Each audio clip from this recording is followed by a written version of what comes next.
अलीजे सिकंदर को ऑफिस से निकाल देती है। पूरे स्टाफ के सामने उसकी बेइज्जती हो चुकी थी और अब ऑफिस में उसकी कोई जगह नहीं रही।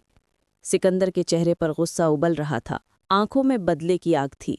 हमजा तुरंत आगे आता है और जोर से कहता है, यहाँ ऐसा कोई भी आदमी नहीं रहेगा जो औरत की इज्जत को तार तार करे। सिकंदर को धक्का देकर हमजा उसे बाहर निकलवाता है। सिकंदर का गरूर कुचल गया होता है।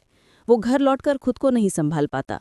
घर में पहुंचते ही सिकंदर भड़क उठता है। आरिशा उससे कुछ कहने की कोशिश करती है, लेकिन सिकंदर उसके सिर पर चिल्लाकर कहता है, तुमने मेरी इज्जत मिट्टी में मिला दी, और गुस्से में वो हाथ उठा देता है। आरिशा की आंखों में दर्द और निराशा दोनों झलकते हैं। अगले दिन अलीजे ऑफिस से निकलती है। हवा में हल्की ठंडी सी तलाश थी, लेकिन उसका कदम मजबूत था। तभी सड़क पर अचानक काली गाड़ी रुकती है और कुछ नकाबपोश लोग उतरते हैं। वे अलीजे को पकड़कर जबरन गाड़ी में बैठा देते हैं।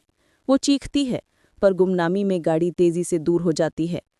सिकंदर के पास खबर पहुंचते ही उसके चेहरे पर एक शैतानी मुस्कान उभर आती है। उसने अपने आदमी को फोन किया, काम करा दो। उसके लिए अब सब कुछ नियत था।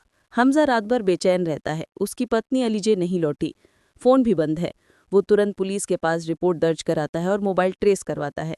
लोकेशन एक पुराने खंडर की तरफ जाती है। हमजा पुलिस के साथ वहां पहुंचता है। दरवाज़ा तोड़कर अंदर घुसते हैं तो अलीजे को रस्सियों में बंधा हुआ और बेहोश पाया जाता है। हमजा का गुस्सा उबल पड़ता है। वो गुंडों पर टूट पड़ता है, एक एक करके उन पर हाथ उठाता है और उनकी सच्चाई उगलवा लेता है।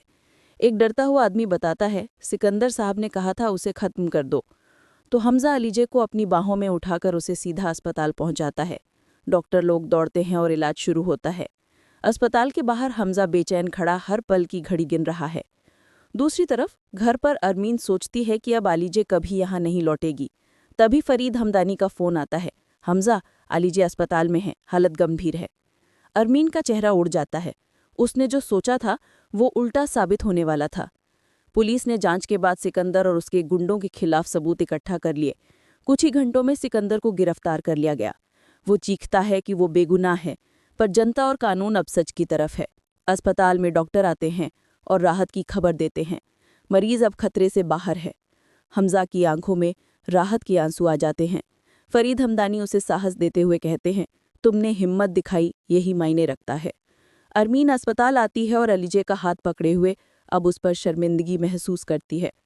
वो नम आंखों से कहती है, मुझे माफ़ कर दो, मैंने तुम्हें गलत समझा।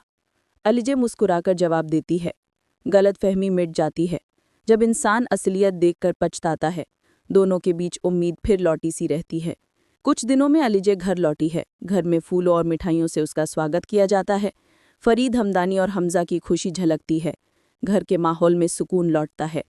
आरिशा उस खुशी को सहन नहीं कर पाती। उसने जो राह चुनी थी, अब उसका अंजाम बदल चुका था। वो चौंक कर अपना सामान उठा लेती है और कहती है, यहाँ अब मेरी जगह नहीं रही, और चली जाती है।